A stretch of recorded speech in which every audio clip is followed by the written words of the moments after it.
What's up, crypto enthusiasts? Welcome back to the live stream. Today, we are going to go over some crypto DeFi news and insights. So I hope you are buckled in today. We are streaming for the first time live on not only YouTube, but also the X platform. So if you're tuning in from X, thank you so much for joining the stream. And let's get into it. So I'm going to start off every stream with a quick market insight, which is, Bitcoin price action, because Bitcoin rules the markets. And this is, of course, not financial advice, but I think it's always insightful to hear perspectives of other people, especially other people that aren't trying to sell you a course or something like that.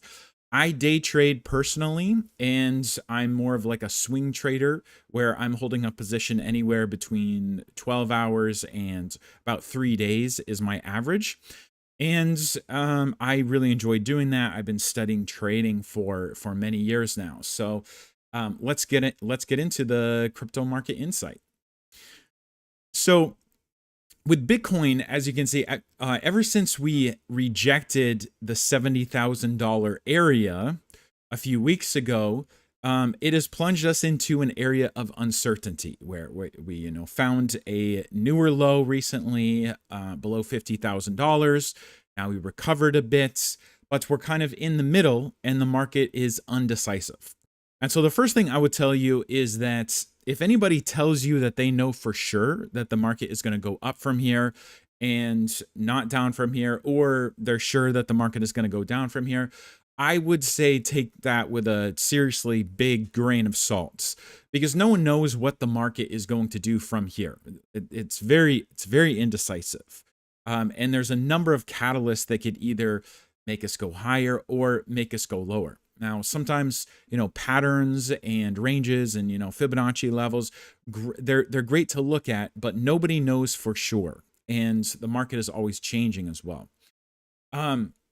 Personally, and I've been telling you guys in the past several streams that I did last week, personally, I remain super cautious.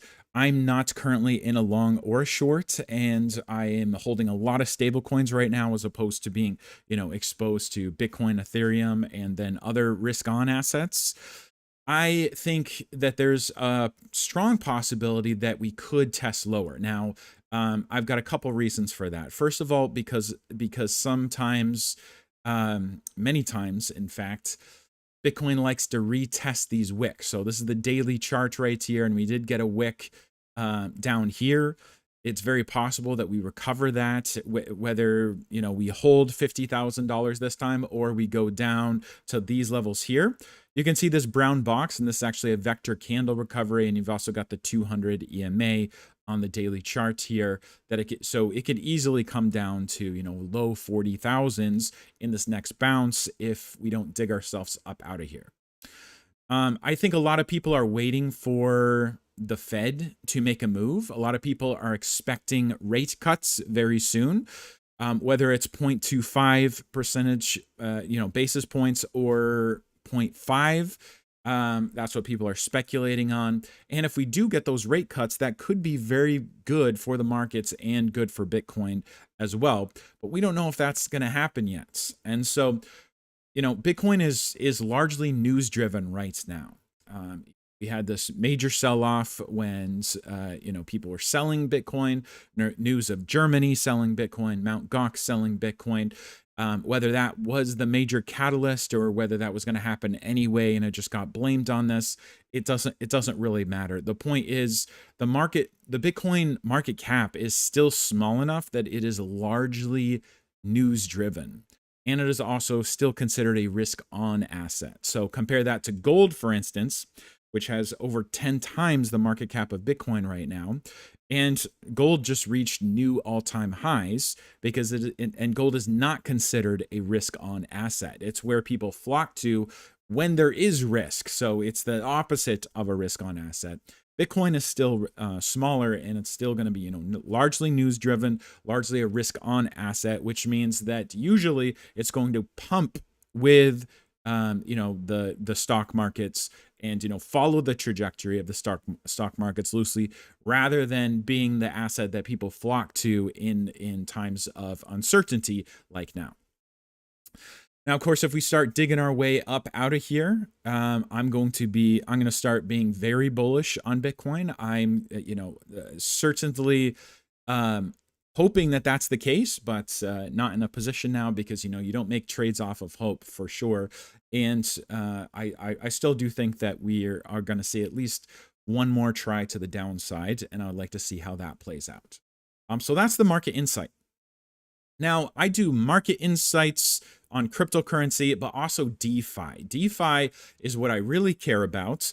And especially, talking to you about Wise Lending, because that is my platform. This the lend borrow platform that me and my team have been building and just recently launched, 3 years in the making. And it is a DeFi primitive. It's a lend borrow platform. It services both sides of the market, not just lenders, not just borrowers, but both sides of the markets. So it's very efficient, and that's why you see right now the highest APY in the space of all lending platforms. So I'm just gonna bring you through some tweets here that I've noticed in the market, because I've noticed that the market is has been changing. And favoring the DeFi people.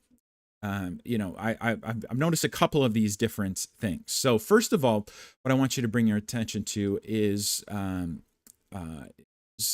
Taiki Meta. And so if you guys aren't following him, I really enjoy him as a content creator. He is like pretty straightforward and like one of the best DeFi guys on YouTube that I really enjoy listening to as far as his market insights. So a week ago or so, or actually a couple weeks ago now, he was talking about the bull case for Aave and talking about how, MakerDAO last year introduced a mechanism where they would use the revenue that they're making from their US Treasury T-bills, that's some of the assets that are backing their DAI tokens, the stablecoin DAI, using that revenue to buy Maker tokens and actually to buy them and then add liquidity on Uniswap. And so this was extremely bullish, of course, if you're using revenue to buy back your own token, especially using it to create liquidity. And the Maker token has actually gone up like 300% since that started happening nine months ago. And it's gone up like 130% plus versus Ethereum. Well, now Aave has a proposal to do the same thing, using revenue to buy their token back. And I didn't look too deep into the proposal, whether it's, burning the token or adding more liquidity. Either way, very positive.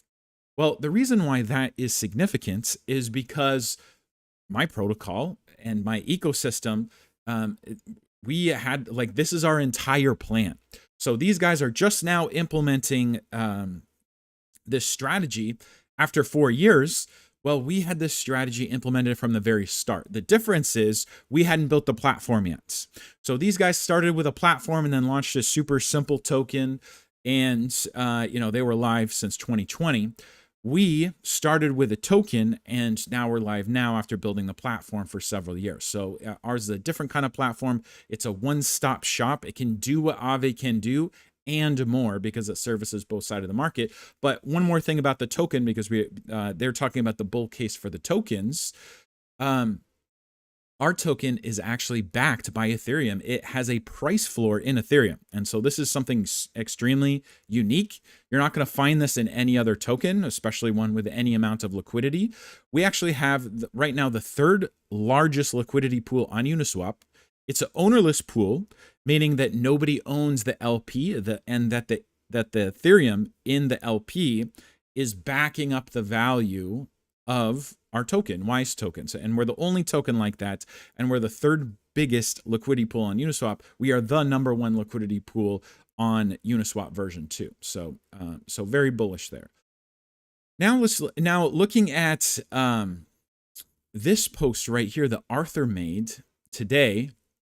Arthur made a great article about Aave, and it's a good bull case for Aave, talking about how growth is poised to come back into DeFi primitives like Aave. But there's a couple things that I called out about this article. I just called out one right now. He was talking about two-sided network effects, DeFi lending and borrowing. So the DeFi banking market there's two sides of the market. There's the lenders who are supplying the assets to lend. Then there's the borrowers who are borrowing the assets. And this guy, Arthur, is talking about why Aave's got such a big moat around it, why it's so hard to compete with. One of the reasons is because he's saying they're a two-sided market. But that's actually not the case, and so I quoted that here in my tweets. So Aave does have a big moat, but what Arthur got wrong is actually that Aave does not service both sides of the market. If Aave did serve both sides of the market, then their APY wouldn't be so stinky. So looking at the Arbitrum chain, that's where our protocol is primarily on. We're also on Ethereum, but not really vamped up yet there. Now these numbers were taken from today, like literally an hour ago. Depositing USDC on Aave is 3.58%. Depositing USDC on Wise is 13.27%. Depositing Ethereum on Aave is 2.1% APY. Depositing Ethereum on Wise Lending is 5.37% APY. So huge difference here. We're talking, 2-3x differences, a little bit more even on stablecoins. And by the way, that's the same for USDT and also for DAI. We're much better at offering higher APY to lenders than Aave is. Why is that? It is because we are servicing both sides of the market, like Arthur was claiming Aave does, but Aave doesn't. So Aave does offer borrowing, but it doesn't service the borrowers, because when borrowers go to Aave, yes, you can borrow on Aave. That is a service that's available, but you're taking risks when you do it on Aave. You're taking the risk that you might not be able to make back the APY. So you can borrow on Aave, but what are you going to do with it? You got to come up with your own plan to be able to achieve an ROI. And so that's why Aave they're not really servicing the borrowers. You have to come up with your own plan. There are protocols that do service just the borrowers, and those guys are called yield aggregators.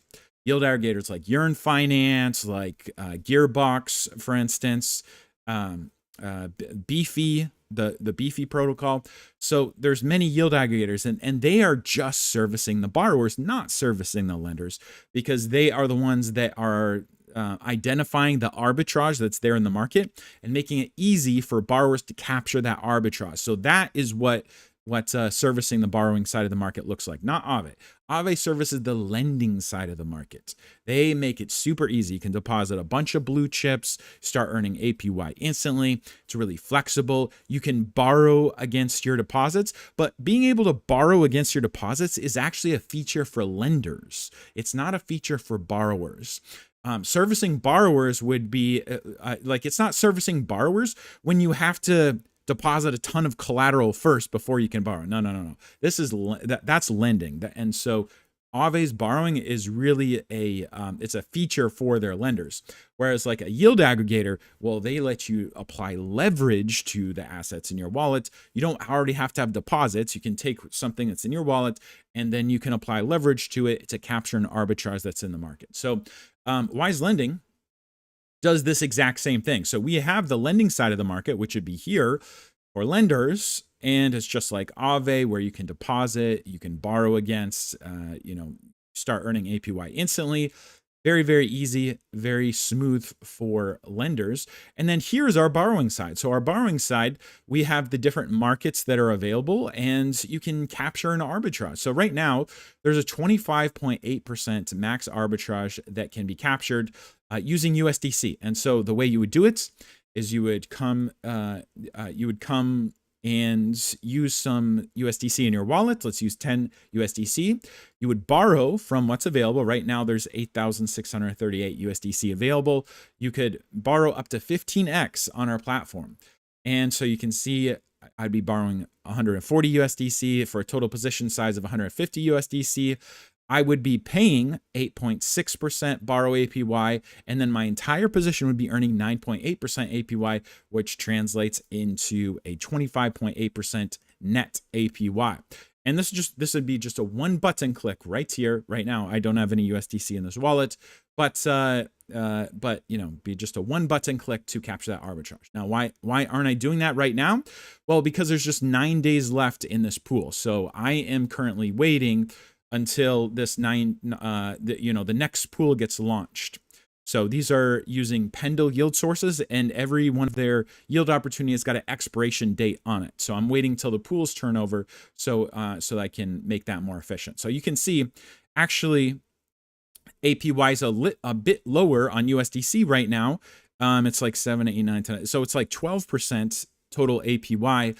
And so that's because, there's a little bit more USDC that's available. But as soon as we launch our new pools, our new Pendle pools within 9 days, then there'll be a new opportunity. People borrow that up, and then you'll once again see APY, base APY at about 10% plus the extra incentives to bring you around 15, 16%. So very cool there. So we service both sides of the market. So we went over a couple different things. First of all, about the fact that our token is better than Aave, better than MakerDAO, because first of all, it's backed by Ethereum. We have the third largest liquidity pool on Uniswap. It's an ownerless pool. That's incredible. Have you ever heard of an ownerless pool on Uniswap that has $100 million plus, almost $200 million? There isn't one besides us. We have a price floor in ETH. We can use up to 100% of the revenue of our protocol to buy and burn our tokens or to add even deeper liquidity. Whereas, and this is the strategy that after 4 years, MakerDAO is implementing and Aave is implementing. These are the two biggest guys in the space. MakerDAO they have the Spark protocol, which is actually just a fork of Aave. And they have they're the second largest lending protocol with about 2 billion borrowed assets, where Aave is the biggest. They've got about 7 billion in borrowed assets. But they're just, versions of Aave. And this is actually original code. It can do all the functionalities of Aave. It's at much, much better. And that is because it services both sides of the market. But also on top of that, we have 100% capital efficiency. So even though, like right now, we are about 85% capital efficient, where that means about 85% of the assets in our pools are borrowed up at any given time. Compare that to Aave. Aave's, they've got like 7 million or 7 billion borrowed out of I think 18 billion that's deposited. So they're less than 50% capital efficient. We're at 85 to 90% capital efficient. But then on top of that, what happens to the extra 15%? Well, we actually send that to Aave in the meantime. So yes, we are better than Aave as a protocol, but we're not trying to necessarily, we're not trying to say Aave is bad. Like Aave is not bad. We actually use that for the little sliver of funds in our contract that's not being used. So that 10, 15%, doesn't just sit there in our contracts like it does on Aave. Aave's got like 6 billion, 7 billion that's just sitting there doing nothing, earning absolutely nothing, just hoping and waiting for a borrower to come along because they've got low borrow APY. We've got high borrow demands, high APY for our lenders, and about 85% capital efficiency. And the 10, 15% that's not borrowed, in the meantime, we do send that to Aave to earn the APY there. So even if we didn't have anybody using our strategies like we see here, you're still going to earn at least what you earn on Aave, because that's the base case. When people deposit either ETH or stablecoins on our protocol, it goes to Aave until it gets borrowed here natively or gets borrowed to one of our pools. Then it gets pulled off Aave and then used for that borrow possession. So that is how our protocol works. Sasquatch guy on YouTube says, did he get out? I don't know what you mean, man. You're gonna have to explain a little bit more. And then Altcoin Inspector says, what do you miss from the military? Would you recommend that they enlist? That's a really good question. All right, so we're at the end of, the market updates. I gave you the market updates on Bitcoin. I gave you the rundown of the protocol and the latest tweets I made made to explain, how we are better than Aave, how Wise Lending is the most capital efficient lending platform in the market. And now, I always want to end talking about questions. And so you guys can either put questions in the live stream, or after the live stream is ended, you can leave the questions on YouTube or in Discord as well. And I'll compile all the questions, and then we'll address those in the next stream. And you can ask me questions about anything. It could be about DeFi. We just got a question right now about my military backgrounds. I was actually in the military for 15 years. I joined in 2007, and then I recently got out in 2022. I guess it's not so recently anymore.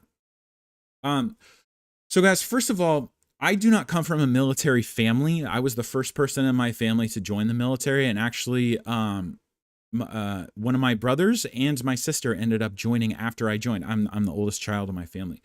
And the reason I joined the military was actually because I was, and still kind of am, a survival nut, which means that I was obsessed with survival. When we went on camping trips, and it would be like my parents and my brothers, and not sister at the time because she wasn't born yet, but in the tents, I wouldn't sleep in the tents. I would sleep outside the tents in a lean-to that I had constructed out of sticks and leaves for myself, and I would get eaten by bugs all night. And that's me as like an 8-9-year-old boy camping with my family, because I wanted to learn about survival. So I was obsessed with this. I read all the books I could about it. I was obsessed with compasses and finding your direction, and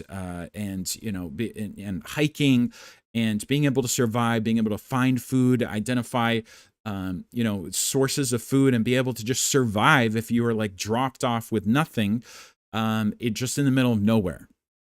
So that was me, and that's actually the reason why I joined the Army in the first place.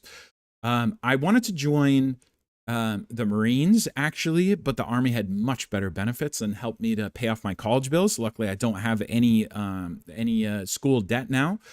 And, I ended up joining the Army, and I'm glad I did. I was a combat medic, which is a 68 whiskey. That's the MOS title, for 4 years, enlisted. And then I went to Afghanistan in 2010 during that time, and served at Camp Phoenix there in Kabul, Afghanistan. And after I came back, that was at the end of 2010, I went to OCS, Officer Candidate School. I became an officer in the Army. I decided to branch. I originally branched infantry, but then I quickly rebranched before I went to my training schools to intelligence, so military intelligence. And then I did the rest of my career, 11 years, as a military intelligence officer. Did a few cool things with that. After I got back from Afghanistan, my entire career was Army National Guard. So it was part-time. However, if you've ever been in the Army before, it doesn't feel like part-time. They still expect a lot from you. You do like it's like a full month, and sometimes like a month and a half to 2 months in training, where you do live exercises at a base. And then your month-to-month duties, especially as an officer, it's really like almost like a full-time job, because you're responsible for people. So that was my experience. And as far as what was the specific question what do you miss from the military? Would you recommend that anybody that they enlist? What do I miss from the military? I miss the order of it. I love organization. I love cleanliness. And I love the respect and the loyalty, the camaraderie of being in the Army, for sure. And I feel like that would be the same if you were Marine, maybe even Air Force too, although we always make fun of the Air Force guys. But that's I really enjoyed being part of the Army. Learned a lot of things. It helped, develop me into a more mature person, for sure. Going to Afghanistan, you can't do something like that and not have it like change your life fundamentally, I think. It would be hard to just like go there and be completely unaffected by what's going on. But would I recommend that they enlist? So it really depends. Like I have a 3-year-old daughter right now, and I am not going to recommend that she enlist. Like I wouldn't stop her if she really wants to, but I'm really going to recommend that she doesn't. And even if she were a boy, I still think that I would recommend against it. Part of that is because the Army has changed a lot since the time that I was in it. Um, Part of that is because I feel like the values that were there before are not really there anymore. And part of it is because, going to Afghanistan, it really opened up my eyes to like the bigger picture. Because I joined the Army because I was obsessed with survival, and I wanted to learn all these things, and I wanted to gain those skills. And there was also another aspect of it where I did want to serve my country. I did. Ever since 9/11, when seeing that happen on TV in grade school, like it just, something inside of me wanted to protect our country, and wanted to do something to serve. But after going to Afghanistan, it really opens up my eyes to like this is a big political machine. And I feel like nowadays, you're not really fighting for your country. You're fighting for a politician, and not necessarily over things that are good or necessary to be risking your life for, and potentially hurting or killing other people for. I like that's just the way I feel about it. Your eyes really get opened up once you start to see some of these things, especially if you're deployed. And that's not something I want to be part of. It's not it's not pure black and white. Like like serving in the military, or serving in the armed forces in the U.S. It's not just about serving your country. It's a machine. And one of the things that kind of like was a light bulb on in my head was as I was traveling across the U.S. Because before I got married, now I have a 3-year-old daughter, married. I did a lot of traveling. I wanted to see the U.S. I had jobs in many different places, between Florida and Pennsylvania, and eventually California, which I ended up meeting my now wife, and staying here. I was all over the place. And I did mostly driving, not flying. If you're driving through the countryside, going past cities, it dawned on me that I would never see these military recruitment billboards in the cities. You'd always see them in like rural areas. And it dawned on me that the type of market that they're going for with military recruits, and it's really it's just like there's a lot of people that they're going after, where they're just trying to rope you into doing something because they know that you don't have many other options. There's a lot of poor people that join the military. There's some people that have gone to jail and then they join the military. There's just like a certain type of people that it's marketed to, and that they go after. But yeah, it was like we're kind of like going a little bit deep right now. We could do a whole podcast on like just the military and my experiences there. But overall, I would say it's a very positive experience. I think it's a good thing to risk your life for your country. I think it's a good thing to serve, and I'm glad I did it. But I wouldn't want my kids doing it, and especially not in these times today.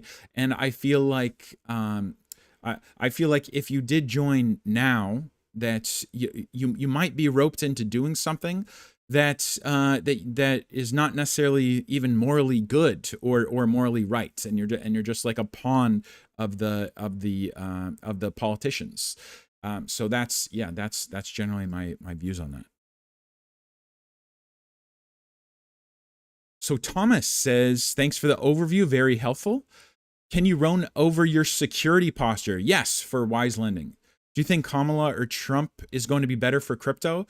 I haven't found one person who thinks that Kamala is going to be better for crypto. I mean, just today I was looking at I was looking at Twitter, and it looks like the pick for Kamala for the U.S. Treasury is going to be Gary Gensler.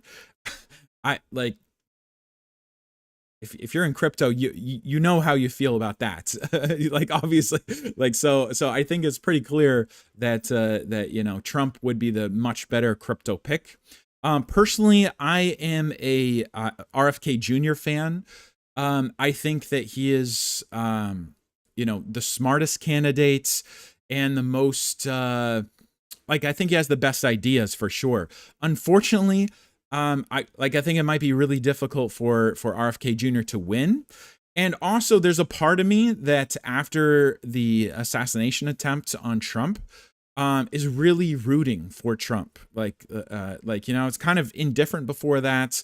Don't necessarily agree with a lot of things that Trump says, and super polarizing figure. And like, we had him for 4 years, and before I was like, do we really want people to be so upset again for 4 years? Like, it seems to be much better than the alternative now. But before that assassination attempt, I was like, whatever. And now, after the assassination attempt, I want him to win. Like, I am rooting for him. But anyways, there goes my monetization on YouTube, probably. But anyways, go over the security posture. Okay, so if you go to this little shield on the bottom side of our protocol, you can see that we have actually about a 10x bigger security posture than other lending protocols, and that is because the amount of money and funds that were used to economically secure this protocol. So we have a Code Arena audit reports here, and you can check that out. These are all links, by the way. You can just click on these and see.